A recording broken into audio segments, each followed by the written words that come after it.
Coir பித், அதாவது தென்னை நார் கட்டி. அந்த கட்டி பார்த்திங்கன்னா இந்த பிளாக்ஸாக பண்ணுவாங்க, பித்து பிளாக்ஸ் அப்படின்னு சொல்லுவாங்க. தென்னை நார் எடுக்கும்போது ஒரு காலத்தில் கயிறு எடுக்கும்போது அந்த கொட்டுகிற அந்த கழிவுகளை என்ன செய்கிறதுன்னு தெரியாது.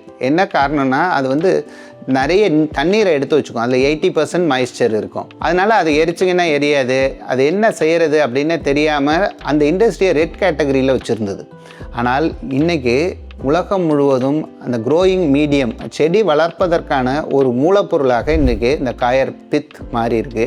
அந்த பித்தில் என்ன பியூட்டின்னா அது அதோட வெயிட் மாதிரி 5 மடங்கு தண்ணீரை பிடிச்சி வச்சுக்கும். அது வால்யூமும் 5 டைம்ஸ் இன்க்ரீஸ் ஆகும். தண்ணியை ஊற்றுனீங்கன்னா பெருசாகிடும். அது அந்த கட்டிகளை 5 கிலோ 3 கிலோன்னு இப்படி வேரிய சைஸில் பிளாக்ஸாக அடித்து இன்றைக்கி 120 நாடுகளுக்கு மேலே நம்ம ஊரில் இருந்து போகுது. அது இந்தியாவிலேயே அதிகமான இந்த இண்டஸ்ட்ரி எங்கே இருக்குன்னா தமிழ்நாட்டில் இருக்குது. அது குறிப்பாக இந்த பொள்ளாச்சி பகுதிகளில் இந்த இண்டஸ்ட்ரி இருக்குது. எங்கெல்லாம் நர்சரி இருக்கோ அங்கெல்லாம் இந்த பித்தை பயன்படுத்துகிறாங்க.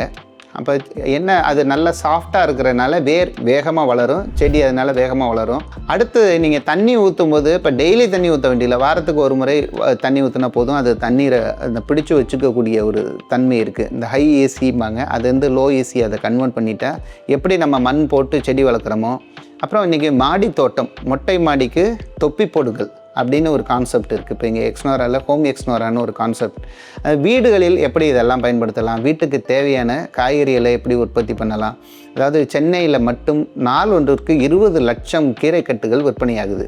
இப்போ அந்த 20 லட்சம் கட்டு கீரை இருக்குல்ல, அது எதுக்காக சாப்பிட்றாங்களோ, ஒரு கர்ப்பிணி பெண் சாப்பிட்றாங்கன்னா அவங்க அந்த குழந்தையை காப்பாற்றணும். அந்த கீரையை அந்த குழந்தையை கொன்று விடுகிறது. என்ன காரணம் அப்படின்னா, ஒரு கீரைன்னு எடுத்துக்கிட்டிங்கன்னா 7 நாள்லேருந்து அதிகபட்சம் 45 நாள் பயிர். அதில் 3 முறை அதில் போய் மருந்து தெளிக்கிறாங்க இந்த பெஸ்ட்டு. ஏன்னா நம்ம பொதுவாகவே ஓட்ட விழுந்த இலையாக இருந்தால் வாங்க மாட்டோம். அப்போ அது பலபலன்னு இருக்கணும்னா அதுக்கு அவ்வளோ மருந்து தெளிக்க வேண்டிய ஒரு சூழல் இருக்குது. அதெல்லாம் தவிர்க்கணும் அப்படின்னா இன்றைக்கு நம்ம வீடுகளிலேயே இந்த செடிகளை வளர்க்கணும். அப்படி வளர்க்கணும் அப்படின்னா வீட்டோட மொட்டை மாடியில் பயன்படுத்துகிறீங்க அப்படின்னா மண்ணை கொண்டு போகும்போது வெயிட் கூடும். பித்தை பயன்படுத்தும் போது அது ரொம்ப வெயிட்லெஸ்ஸாக இருக்கும்.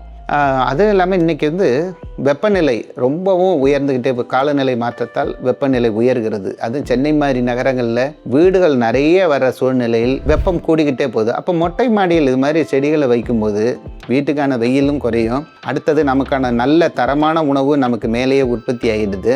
அடுத்தது அந்த வெயில் ரிஃப்ளெக்ட் ஆகிறத பாதுகாக்கிறதுக்கான ஒரு சூழல் இருக்குது. காலநிலை மாற்றத்தால் பல பாதிப்புகள் வரும்போது இதையெல்லாம் நமக்கு உதவிகரமாக இருக்கும். அதே மாதிரி நம்ம தென்னை எல்லா வீடுகள்லையும் தேங்காய் பயன்படுத்துகிறோம்.